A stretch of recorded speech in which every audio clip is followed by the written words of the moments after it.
네, 안녕하십니까. 윤준입니다. 영상 찍은 날은 5월 20일 오후 4시 42분이고요. 오늘은 기아와 만도에 대한 얘기를 좀 해드리려고 해요. 오늘 일단 전반적으로 시장 자체는 그렇게 좋은 상황은 아니었습니다. 그냥 시장이 약간의 움직임들은 있었지만 시장이 강하게 반등이 나오거나 아니면 IT 반도체 또는 자동차 부품 그 이외에 다른 것들이 크게 움직여주지 않고 그냥 개별주의 흐름들, 그다음에 약간의 우선주들의 흐름들이 좀 잡혀주게 되면서 매매하기에는 그렇게 적합했던 시장은 아니었던 것 같아요. 그냥 무난한 종목들 자꾸 움직이는 수준인 것 같았습니다. 그런 상황에서 기아와 만도에 약간의 마찰이 생길 수 있는, 갈등이 생길 수 있는 이슈가 하나 떴어요.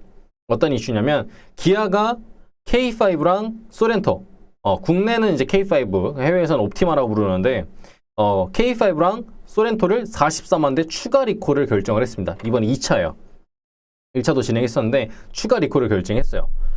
그냥 결정을 하고 진행이 됐으면 상관이 없는데 여기서 무슨 얘기가 나왔냐면 미국 도로교통안전국에서 리콜의 발생 원인은 만도의 브레이크 문제다. 부품의 브레이크 문제에 대해 이 부분에 대한 결함이다. 부품 결함이 이번 화재를 불러왔다. 라고 얘기를 합니다. 그것 때문에 만도 주가에 영향을 끼쳐서 지금 마이너스 7%가 하락을 한 상태예요. 그래서 리콜 비용 때문에 지금 만도랑 기아랑 갈등이 예상이 되고 있는 상태고, 지금 미국 도로교통안전국에서 만도 너희의 부품 때문에 지금 화재가 나고 있다라고 하는 것 얘기들 때문에 만도의 품질 논란이 지금 일고 있는 상황입니다. 그럼 결정적으로 나온 거는 그냥 단순히 리콜 문제만 리콜 비용만 문제를 해결해서 되는 게 아니에요. 만도라는 기업 자체는 브레이크 매출액이 굉장히 높은 회사입니다. 지금 이제 이전에 지금 최근에 들어서야 이제 자율주행이나 차량 이제 보조 장치라고 하죠. ADAS. 이 자율주행이나 전기차, 그다음 수소차 이런 데에 들어가는 굉장히 핵심 기술이라고도 표현하는 이 ADAS에 대한 매출이 아직은 10% 조금 더 올라와 있는 수준밖에 안 돼요.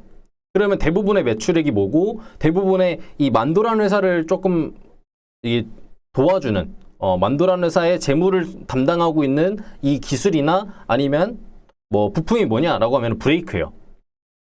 만도의 거의 40% 가까이의 매출을 담당하고 있는 게 브레이크이기 때문에 만도의 주요 기술이라고 볼 수 있고 주요 상품이라고 볼 수 있어요. 근데 이 브레이크에 대한 문제를 걸고 넘어지니까 최대 장점이자 최대 기술이었던 만도에서 가장 자랑스럽게 내밀었던 이 기술에 대해서 걸고 넘어지니까 만도에 어쨌든 주가 타격을 입었다.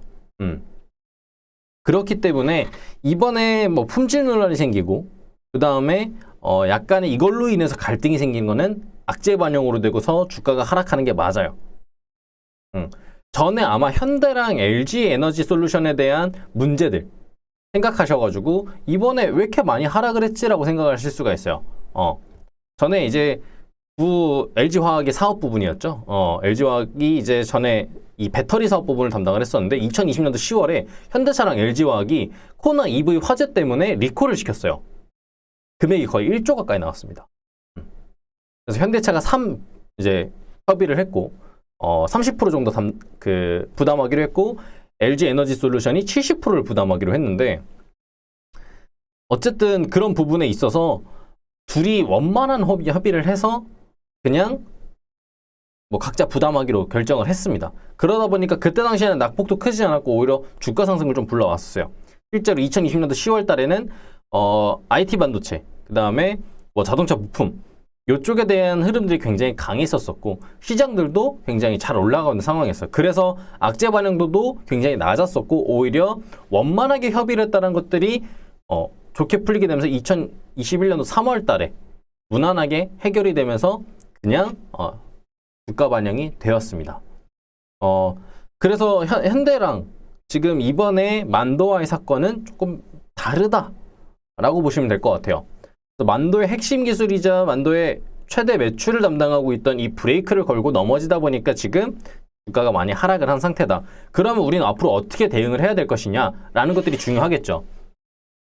일단은 저는 이번 이슈를 가지고 나중에 되면은 아마 재무적으로도 문제가 생겨서 지금 3분기나 4분기 실적에 반영이 될 가능성은 있다라고 봐요.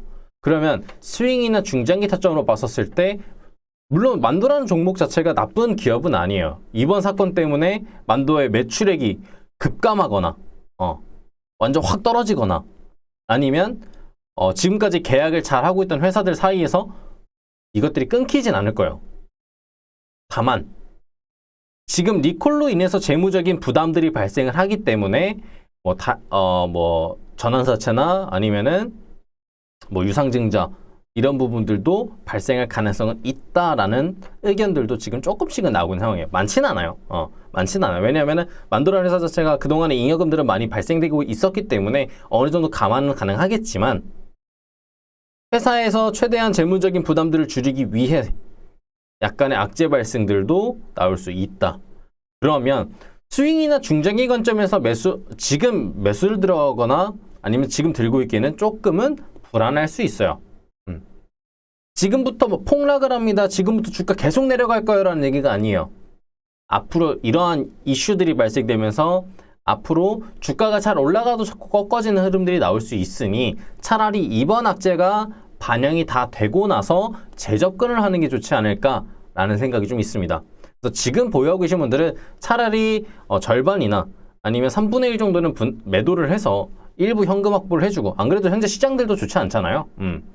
그러니까 일부 현금 확보를 해놓고 나머지 비중들을 조금 데리고 있다가 여기 지금 현재 그래도 지지권이 나와 있는 상태예요. 보시게 되면 57,700원짜리 부근에 지지권 형성이 되어 있습니다. 물론 대형주들이라고 해서 이 지지권을 확실하게 맞고 올라가거나 아니면 지지권이 정말 튼튼하거나 라는 건 아니에요. 하지만 어느 정도의 주가 반등이 나오거나 아니면 이 자리를 지켜줬었을 때 밑에 열려버리는 상황들이 나올 수 있으니 리스크 관리를 하자는 뜻입니다. 그래서 차라리 57,700원짜리 이탈하게 샀을 때 나머지 비중들을 더 줄이는 거고 지금은 3분의 1이나 2분의 1 정도 매도를 한 상태에서 현금들을 확보해 놓고 악재가 다 해소가 된 뒤에 그때부터 다시 매수를 들어가도 늦지 않을 것이다 라는 생각을 하고 있어요. 근데 여기서 이제 반박으로 들어올 수 있는 게 대형주들이고 지금 ADAS라는 매출이 현재까지 아직 안 나온 것이지 앞으로 매출액은 더 증가할 것이다. 그렇게 되니까 지금 이번에 악재로 인해서 내려오는 거 오히려 기회로 작용할 수도 있다 라고 생각할 수도 있습니다. 그 의견에 아예 반박은 하진 않아요. 왜? 저는 대형주들은 기본적으로 천천히 내려오는 부분들에 대해서 그 다음에 언제든지 매수를 해도 된다라는 의견은 항상 유지를 해요. 다만 한 번에 담지 말고 천천히 담아야 되고 내가 이 내려오는 낙폭들을 견딜 수가 있어야 되는데 초보자분들은 그런 것들이 불가능하다 보니 그리고 앞으로 어떤 악재가 터지더라도 전환사채 이슈가 터지든지 유상증자 이슈가 터지든지 했었을 때도 불안해서 견딜 수가 없어요. 왜? 공시를 볼 수 있는 능력이 현저히 낮으니까.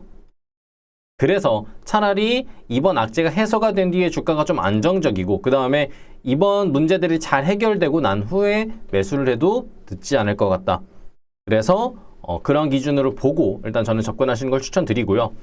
초보자분들은 그래서 빨리 어느 정도의 현금, 그 다음 리스크들을 관리를 해주시는 게 좋고 중고수분들은 이미 지금 일부 비중들을 줄이거나 아니면 이제부터 매수 들어가려고 준비를 하고 계신 분들이 있을 거예요. 잘 하셔가지고 나중에 악재가 다 해결이 되고 그 다음에 전기차나 수소차, 그 다음에 ADAS 이 기술에 대한 부분들이 다시 한 번 더 부각이 되기 시작할 때 만도가 1,000억 그 다음에 영업이익이나 매출액들이 굉장히 크게 증가하는 요인으로 지금 보고 있는 그 다음에 앞으로 전망으로 보고 있는 주요 매출로까지 올라올 수 있는 기술 ADAS 이 기술이 다시 한 번 더 각광을 받을 때는 저는 충분히 올라올 수 있다고 생각은 해요. 단지 그 기간 동안 우리가 다른 걸 좀 투자를 하고 좀 더 재미를 보고 그 다음에 눌러주는 동안 굉장히 힘들잖아요. 알고 나중에 다시 올라올 거 알고 있어도 힘들어요.